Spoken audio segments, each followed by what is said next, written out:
அனைத்து தமிழ் நெஞ்சங்களுக்கும் மற்றும் மாணவர்களுக்கும் கனிவான வணக்கங்கள். நம்ம என்ன பார்த்துட்டு இருக்கோம் அப்படின்னா வாக்கிய வகைகள் பார்த்துட்டு இருக்கோம். வாக்கிய வகைகளோட தொடர்ச்சி தான் நம்ம இப்ப பார்க்க போறோம். மறக்காம நம்மளோட வீடியோவை சப்ஸ்கிரைப் பண்ணிக்கோங்க. பண்ணிட்டா வந்துட்டு இதுக்கு முன்னாடி நடந்த வாக்கிய வகைகளை பத்தி நீங்க படிச்சுக்கலாம். நான் கொடுக்கக்கூடிய வீடியோவை பார்த்தாலே உங்களுக்கு தெரிஞ்சிருக்கும். நீங்க புக்கை எடுக்க வேண்டிய அவசியமே கிடையாது.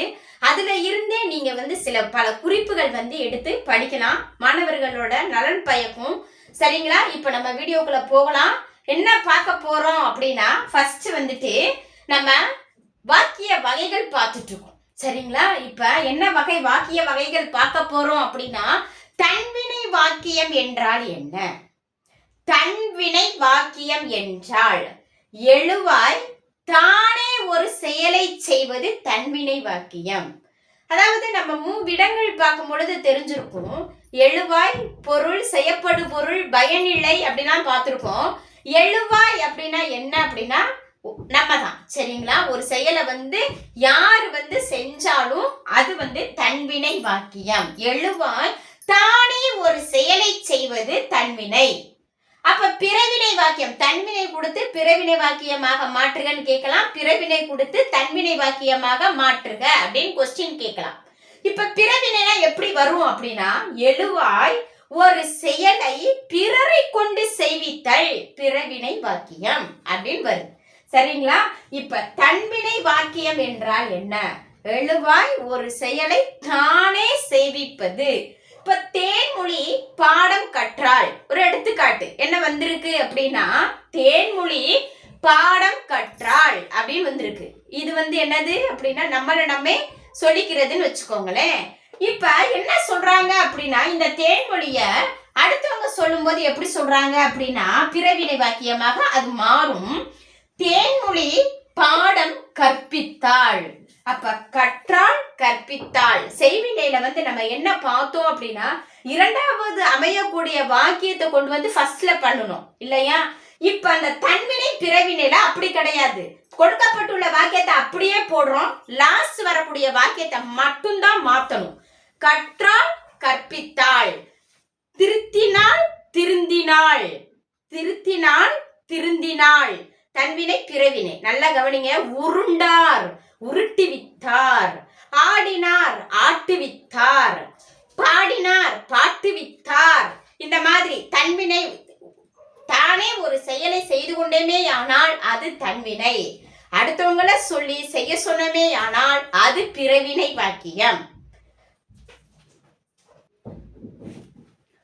அடுத்து நம்ம பார்க்க போற வாக்கிய வகைகள் என்ன அப்படின்னா நேர்கூற்று வாக்கியம் என்றால் என்ன, அயர்கூற்று வாக்கியம் என்றால் என்ன பார்க்கலாம். இப்ப நேர்கூற்றுனா என்ன, அயர்கூற்றுனா என்ன அப்படின்றத பார்க்கலாம். ஒருவர் கூறுவதை ஒருவர் பேசுவதை அப்படின்னு சொல்லுவோம் இல்லையா? அப்ப தமிழ்ல ஒருவர் கூறுவதை அப்படியே கூறுவது நேர்கூற்று சொல்லுவோம் இல்லையா? அப்பா அவன் பேசினது அச்சு பிறனாம சொன்னான்டா அப்படின்னு சொல்லுவாங்க இல்லையா? அந்த சொல்லக்கூடிய மாணவனை நம்ம என்ன சொல்றோம் அப்படின்னா நேர்கூற்று. நேரடியாகவே ஒருவர் கூறுவதை அப்படியே கூறுவது நேர்கூற்று. இதுல என்ன செய்யும் அப்படின்னா மேற்கோள் குறியீடு இடம்பெறும். அதே மாதிரி தன்மை முன்னிலை பெயர்கள் மட்டும்தான் வரும். தன்மையும் வரும், முன்னிலை மட்டும் வரும். இதுல என்ன வராது அப்படின்னா படர்க்கை பெயர்கள் இடம்பெறாதுன்றாங்க. நல்லா கவனிங்க. நேர்கூற்றுனா என்ன அப்படின்னா ஒருவர் கூறுவதை அப்படியே கூறுவது நேர்கூற்று வாக்கியம் அப்படின்னு நம்ம பார்க்கிறோம் இல்லையா? இதுல என்ன இடம்பெறும் சொன்னோம்? மேற்கோள் குறியீடு இடம்பெறும். தன்மை முன்னிலை பெயர்கள் மட்டும் வரும். பார்க்கலாம். எடுத்துக்காட்டு என்ன அப்படின்னா நான், நல்லா கவனிங்க புரியும் கொஞ்சம், நான் புத்தகம் கொண்டு வருகிறேன் என்று செல்வி தோழியிடம் கூறினாள். புரியுதுங்களா? நான் புத்தகம் கொண்டு வருகிறேன் என்று செல்வி தோழியிடம் கூறினாள். நேரடியா சொல்லிட்டாங்க.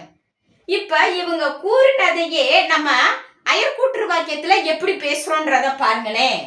ஒருவர் கூறுவதை அயலார் கூறுவது கூறுவது போல் மாற்றி கூறுவது அயர்கூற்று வாக்கியம்.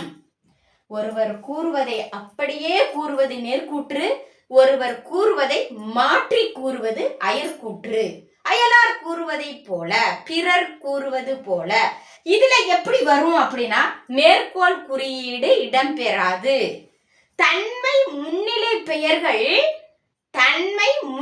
பெயர்கள் படர்க்கை பெயரில் மாறி வரும். தன்மை முன்னிலை மட்டும் இடம்பெறுவது நேர்கூற்றுன்னு சொன்னோம் இல்லையா? இப்ப தன்மை முன்னிலை பெயர்கள் எங்க மாறி வருதா? படர்க்கை பெயரில் மாறி வரும் அப்படின்னு சொல்றோம். இப்ப என்ன சொல்ல போறாங்க? அயர்கூற்றுல என்ன சொல்லி வச்சிருக்கோம் அப்படின்னா, ஒருவர் கூறுவதை அயலார் கூறுவது போல் மாற்றி கூறுவதுதான் என்ன கூற்றுன்னு பார்த்தோம், அயர்கூற்று வாக்கியம் அப்படின்னு சொல்லி பார்த்திருக்கோம் இல்லையா? இப்ப அப்படியே நம்ம மாத்தலாம்.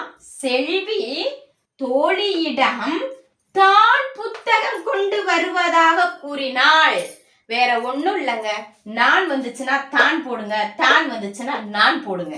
சரிங்களா? இந்த தானும் நானும் தான் மாற்றி வரும்.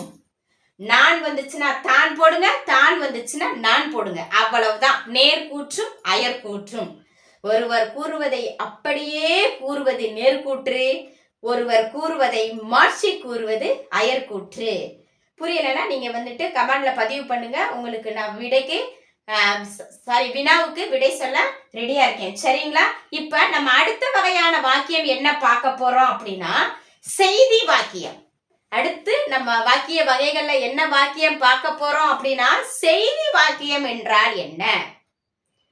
ஒரு செய்தியை தெளிவாக தெரிவிக்கும் வாக்கியம் செய்தி வாக்கியம். ஒரு செய்தியை தெளிவாக தெரிவிக்கக்கூடிய வாக்கியங்கள் செய்தி வாக்கியங்கள் அப்படின்னு சொல்றோம். இப்ப எடுத்துக்காட்டு என்ன சொல்றாங்க அப்படின்னா, மாணவர்கள் சிறந்த முறையில் தேர்வு எழுதினர். மாணவர்கள் சிறந்த முறையில் தேர்வு எழுதினர். அடுத்து நம்ம பார்க்கிறோம், குடியரசுத் தலைவர் சென்னைக்கு வருகை தந்தார்.